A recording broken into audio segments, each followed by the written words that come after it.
À la une de ce journal, négociations en cours entre l'État malien et le PDG britannique de Resolute suite à un litige financier. Depuis une semaine, des responsables de la compagnie sont détenus à Bamako. Réforme en vue en République démocratique du Congo, une pétition déposée à l'Assemblée nationale pour modifier la durée du mandat présidentiel et réformer le système judiciaire, suscitant un débat animé parmi l'opposition et la société civile.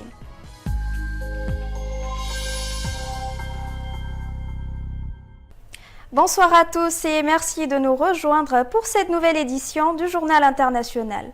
Compromis en vue entre l'État malien et le PDG de nationalité britannique de la compagnie australienne Resolute, propriétaire d'une mine d'or au Mali. Depuis vendredi 8 novembre, le PDG de la société et deux de ses collaborateurs expatriés sont détenus à la brigade du pôle économique de Bamako suite à un litige financier avec les autorités maliennes.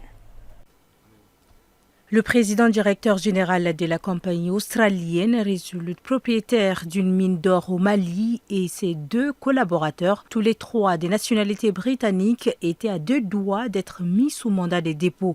Leur société a finalement accepté un compromis avec les autorités maliennes. D'après nos informations, ce mercredi, un protocole d'accord était en cours de finalisation pour signature. Des sources proches de l'affaire, selon ce protocole, le Mali recevra rapidement un premier chèque et dans un délai raisonnable en second. Mais c'est après la signature du document et un premier versement de plusieurs dizaines de milliards de francs CFA que ces hauts cadres de la société minière vont recouvrer la liberté. Ces derniers sont accusés de faux présumés et d'atteinte aux biens publics. Depuis quasiment une semaine, ils sont dans les locaux d'une unité d'enquête du pôle économique Bamako. Les autorités maliennes leur reprochent notamment des pratiques commerciales non orthodoxes. Une source au cœur du dossier précise: le litige financier porte aussi sur les questions fiscales. La compagnie australienne Resolute détient 80% des parts de la filiale propriétaire de la mine d'or de Siama, située dans le sud-ouest du Mali. Les 20% restants sont entre les mains de l'État malien. En RDC, une première pétition a été déposée mercredi à l'Assemblée nationale pour revoir la durée du mandat présidentiel et réformer la justice congolaise. C'est une organisation de la société civile qui a pris l'initiative de cette cause politique qui suscite des réactions au sein de l'opposition, de la société civile et de l'influente Église catholique du pays. L'Association nationale des victimes affirme avoir collecté 100 000 signatures comme l'exige la loi pour soumettre la question au débat à l'Assemblée nationale. Les signatures ont été récoltées à travers le pays selon l'ONG dirigée par Miran Moulumba. Pas mal de dispositions constitutionnelles semblent devenir obsolètes et ne s'adaptent plus aux réalités démocratiques actuelles, nous explique-t-il. Nous avons constaté que les 5 ans accordés à un président de la République pour accomplir sa mission ou réaliser sa vision ne suffisent plus. Il est donc plus pertinent de porter la durée du mandat à 7 ans, renouvelable une seule fois.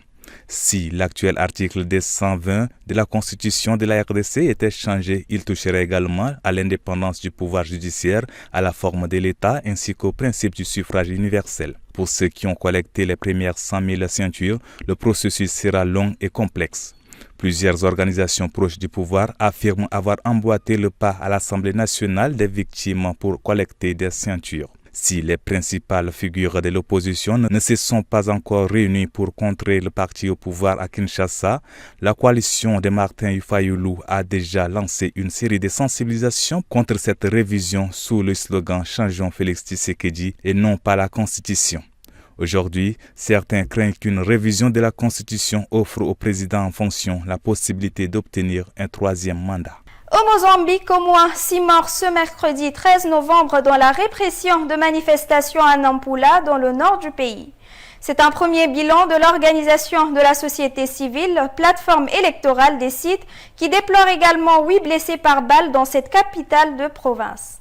Aujourd'hui marque le début de la 4e phase de la contestation électorale à l'appel de Venancio Mondlane, candidat malheureux à la présidentielle.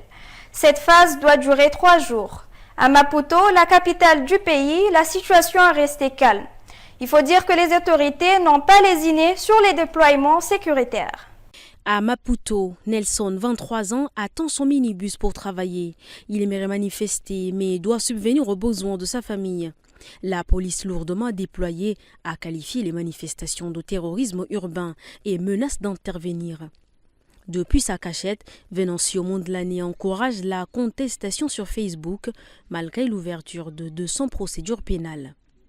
Dans le centre de Maputo, la plupart des boutiques restent fermées. Olga Raimundo, vendeuse, craint pour sa sécurité et déplore l'impact économique des manifestations, mais reconnaît que le coût de la vie justifie le mécontentement. Julieta Domingos, malgré des pertes, continue à manifester, espérant un changement. Moïse, mécanicien de rue, soutient le mouvement, fatigué des décennies des monopoles politiques. Les traces des manifestations sont encore visibles dans Maxeken. Elisio, obligé de travailler malgré tout, souligne l'impact des fermetures d'entreprises. Guerra, assis sur son triporteur, reste optimiste. Ce n'est que le début. Le match de qualification pour la CAN entre la Mozambique et le Mali, prévu vendredi, est placé sous haute surveillance. Les autorités redoutent de nouvelles perturbations.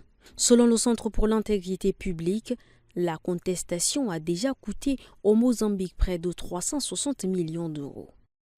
Le Parti républicain a conservé sa majorité à la Chambre représentant à l'issue des élections législatives, une victoire annoncée par les médias américains mercredi 13 novembre qui assurera à Donald Trump une maîtrise confortable des leviers du pouvoir pour son retour à Washington.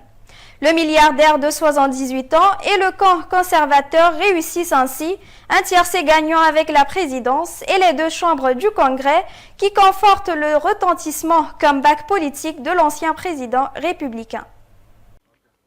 Selon les projections de CNN et NBC News, les républicains ont obtenu au moins 218 sièges sur les 435 en jeu et gardent leur majorité à la Chambre des représentants après avoir déjà arraché le Sénat aux démocrates lors des élections la semaine dernière. Ce fut une victoire décisive à travers la nation. Les gens veulent nous voir mettre en œuvre et appliquer notre programme.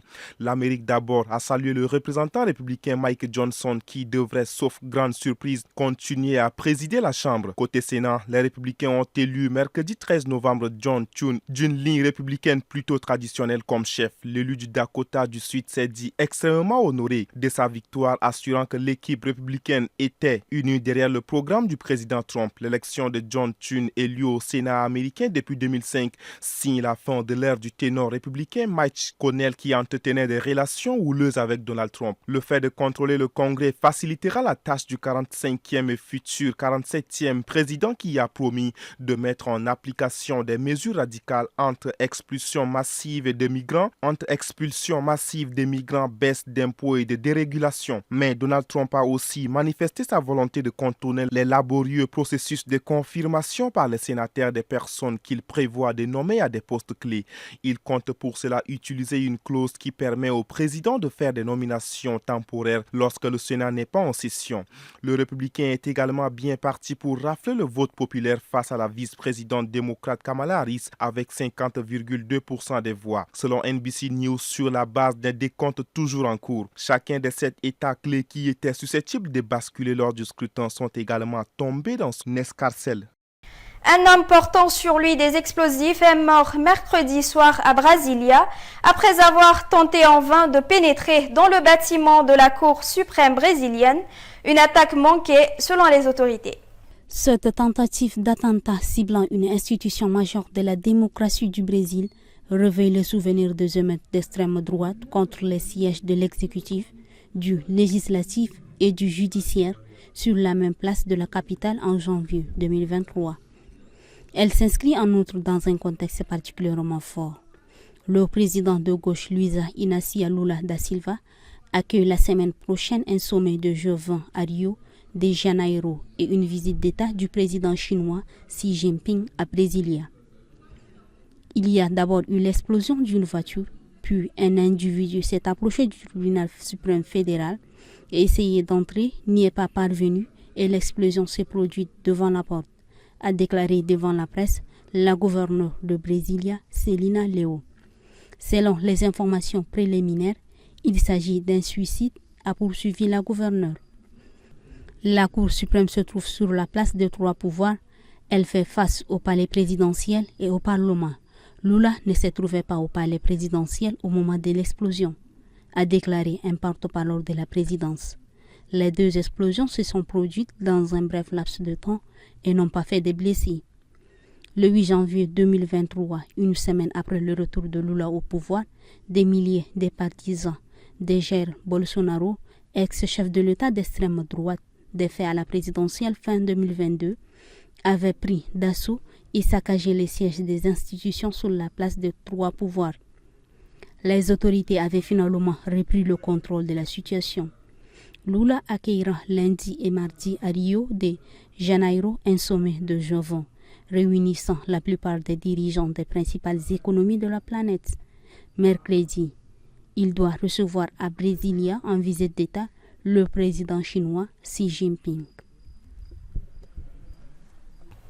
Chers téléspectateurs, ainsi s'achève l'édition. Merci de l'avoir suivi et bonne suite de programme à tous.